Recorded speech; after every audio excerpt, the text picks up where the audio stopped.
Hey, this is Doug from GameShampoo.com, and today, well, I'm going to do the Assassin's Creed The Experience video. Back home, but, I said I'd do these videos, I'm good to my word here. So, the obstacle course itself was meant to create an experience that was accessible to everyone. And this means some of the more difficult obstacles had some workarounds, but it was a lot of fun to run. Grand total, there were 7 pieces you needed to go through. Now, there was Ascension, Rooftop Vaults, the Swing Arm Jump, the Cannonball Gauntlet, the Rope Swing, Elevation Rings, and the Barrel Dash. Now, each of these was meant to simulate some part of the game itself. The Ascension is just getting up onto the roof. Now, this was like a 45-degree incline that you could scramble up, use a rope that they had run down the middle, just grab that, pull yourself up, or use the rock climber holds that they had there and scale up. No lack of options, truth be told. Next was the rooftop vaults. This is actually based on a parkour technique called the tic-tac. It's pretty simple. It was meant to simulate going from one rooftop to the next, which are fairly close together, just outside your basic stride, but somewhere less than having to do a full jump. Again, we're talking about a 45-degree incline. Most of the time, you actually, with a good run, you actually could just step from one to the next to the next. So it honestly looks like you're just hopping back and forth. That was one of the obstacles you could only really appreciate on the course, frankly. It's just the angle.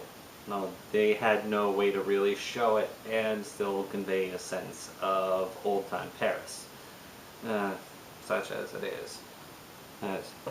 Alright, next was the swing arm jump.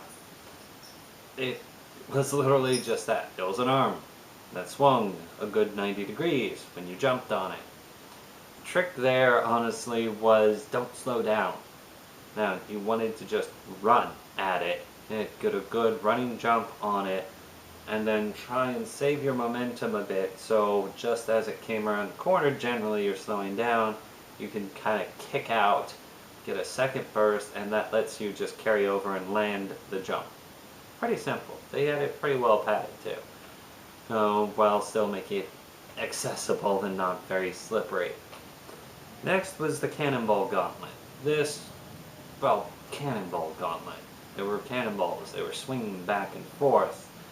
I'm sure you've seen it in the previous video of the lady running this course.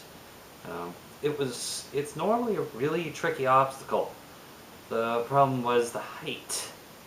Now, some people who've done parkour know about this thing called quadrupedal movement. Well, it's useful, and it let you get underneath the cannonballs without even having to dodge them. Fun trick, but that's me.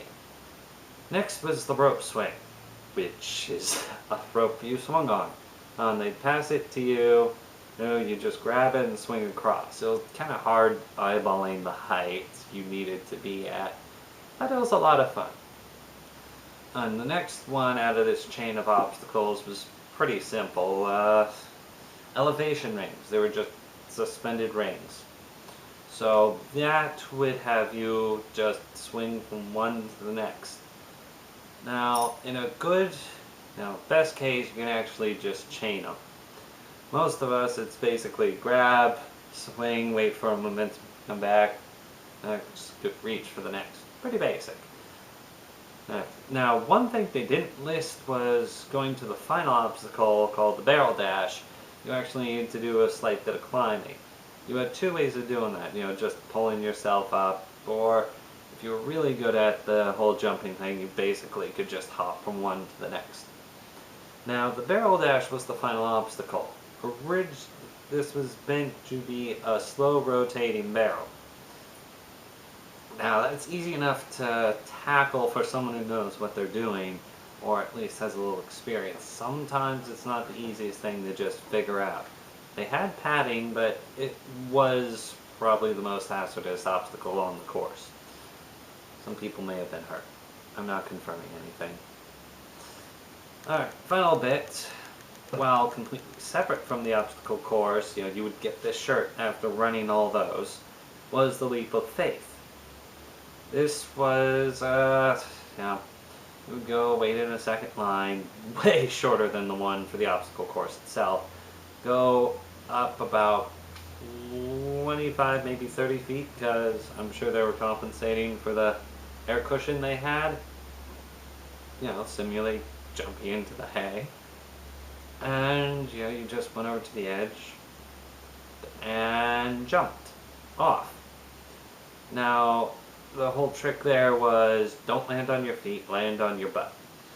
It's easy enough, and, you could do the traditional leap of faith of, basically just jump, swing your feet over, and go spread eagle that way. If you did a more traditional jump, it was basically do your jump, kick your legs out, and come down so you're landing on your back. They're all really basic techniques. That sums up the Assassin's Creed experience. It was a lot of fun to run, and a very rewarding experience. And like I said, surprisingly tiring. I interviewed people.